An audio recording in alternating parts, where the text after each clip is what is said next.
the Federal Aviation Administration to open up U.S. airspace to drones. That legislation passed on February 14th, and it gave the FAA just until 2015 to make those changes, very significant changes because of the issue of safety of having these drones up in the air. And they're talking about having some 30,000 drones in U.S. airspace by the time that these new regulations are written. As you mentioned, there are 50 members in this caucus, and as far as I have seen, that it is a bipartisan caucus, just like the American empire is a bipartisan enterprise. Drones have two specific uses. The one that you deal mostly in your book is that's targeted assassination of individuals in other countries and instruments of war and terrorism, actually. The other use is the onset of the surveillance society at home, and you write about that also, and you just alluded to it. Tell us more about that role, the surveillance and spying of citizens with using the drones. The only reason you don't see thousands and thousands of drones in the United States right now is because of the restrictions that the FAA has.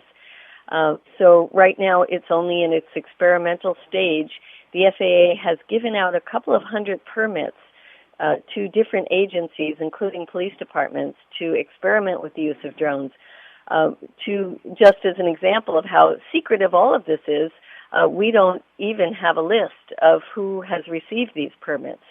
We know that some of the police departments, like in Houston, Miami-Dade County, some in New York, have received permits, and they are really excited about this new toy that can spy on people without them even knowing about it, or it can come down right into your window and look right inside your window into your home.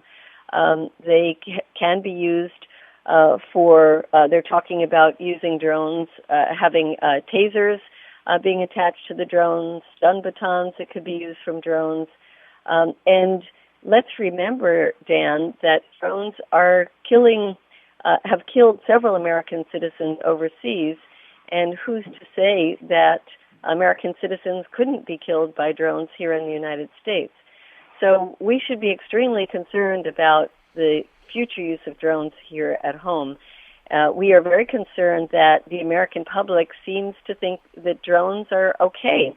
In fact, polls that were done showed that 83% of Americans thought it was okay to use drones overseas to kill terrorist suspects, and that 79% thought it was okay to kill American citizens abroad who were suspected of terrorism.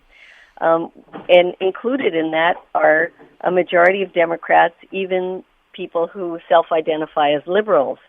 So we think it's so important to do education about how drones are illegal, violate international law, violate due process here at home, the immorality of using drones. We have to change the conversation, because if we continue to have so many people think that drones are just fine for using overseas, it makes it a lot easier to use them here at home. They have already have some drones on the U.S.-Mexico border. They've been in air for some time, right?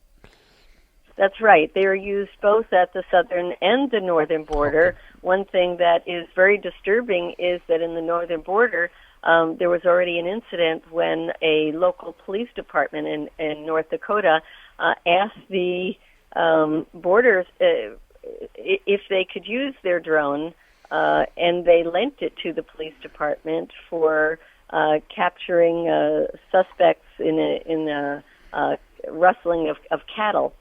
And this is just one example of how the use that was approved by the FAA was then violated by lending this drone to a police department, and there doesn't seem to be any consequences of that.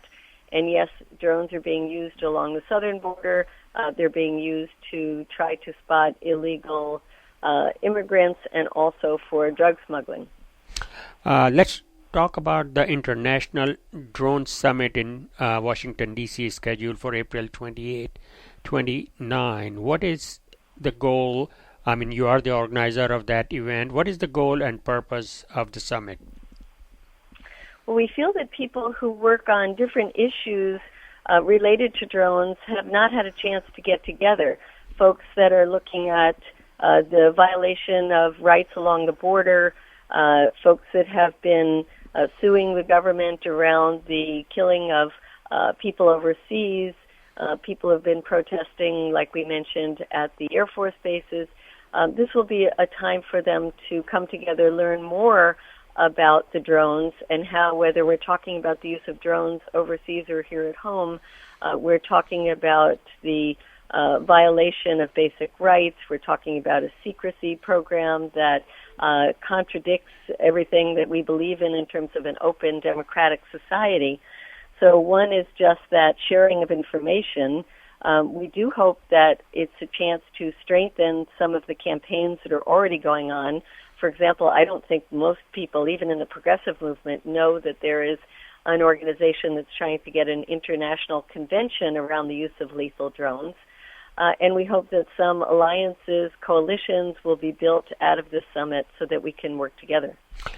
Well, you have a very distinguished panel for that drone, and one of those panelists that was supposed to be coming here from Pakistan, Shahzad Akbar, a Pakistani lawyer, has been denied visa. You wrote something, an article about it just last week, so tell us if you have any update on that.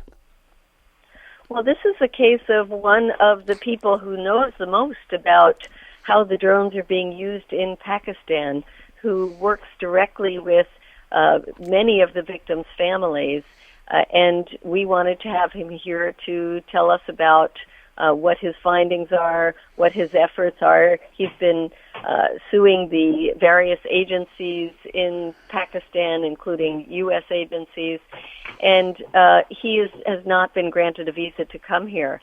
In his case, this is somebody who's been to the United States before, who has worked with the U.S. government. He worked. Okay, we are having some problem with the connection. We don't have Madhya on the phone, and we were talking. She was talking about the Pakistani lawyer Shahzad Akbar, who has been denied visa to come and attend the drone summit, which Code Pink has organized for April 28 and 29. Madhya Benjamin is when her book just came out, and she is on a book tour, and we expect her to come to Fresno middle of June. Is she on? Hi, Madhya. Yes. That would be wonderful, and I'm looking forward to that. Yeah, so I was just going to ask you about that, or tell our audience that you would be here sometime in June. We still don't have the date yet. Let's continue on. I guess talking about one of the things that drones were touted as were financially cheap way to make war. And in your book, you wrote that is not true. Tell us why. Well, yes, these drones are certainly cheaper than the manned aircraft like the F-15s. They cost maybe from $5 million.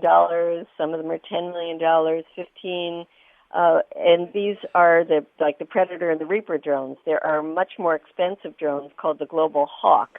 That's the size of a commercial airplane. That's used for surveillance. But for the Predators and Reapers, they have been sold as a very cheap way to wage war. This is very misleading. First of all, the cost of the drone up in the air is extremely expensive. We don't know for sure, but it seems like it's about $3,000 an hour. There are a lot of personnel, even though you don't have somebody in the cockpit. You need many people on the ground to deal with everything from the takeoff and landing, the piloting, the dealing with the Hellfire missiles, as well as pouring through the hours and hours worth of material that has been coming in through scrutinizing the intelligence. Massive amounts of data that is generated. The Air Force alone processes 1,500 hours of video and another 1,500 of still images every day. So that's one of the issues. The other issue they don't tell us about is how many of these drones crash. They are crashing all the time. In fact, just this week, another drone crashed in the Seychelles Islands, and they put a halt to the program temporarily to see why so many drones were crashing. The Air Force has said there have been 79 drone accidents, and we have no idea in terms of the CIA drones. So if you factor that in, they are certainly not as cheap as they are made out to be. And then a lot of things just go wrong with them.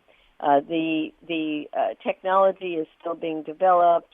The software has been known to crash quite often. There are viruses that have gotten into it. And these are just some of the problems that we see with the drones. They're also sold to us as being so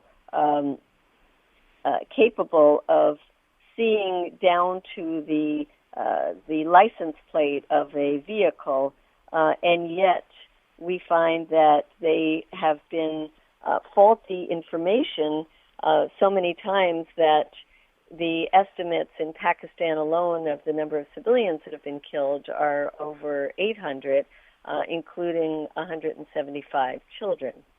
So you take all these factors into account. They are not cheap, and I wouldn't even call them precise. Yeah.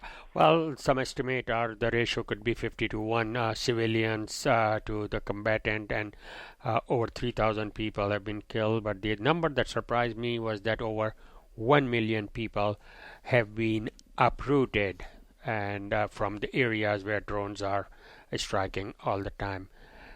Maria, as activists, we get many emails from many groups. One of my favorite is the Dear Dan email that I get from Ali, Farida, Janet, Jody, Magda, Madia, Nancy, Ray, Rama, Sharon, and Ty.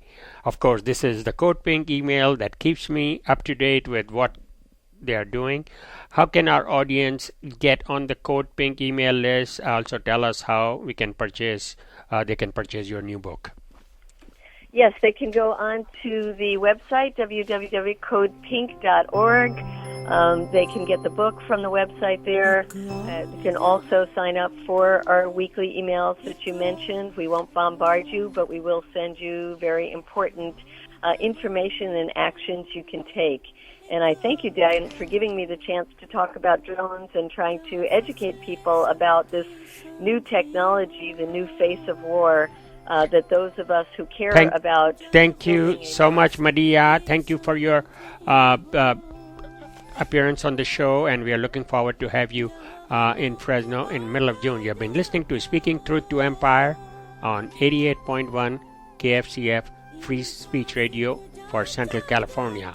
I'll be back next month, third Wednesday of the month. Thank you for listening.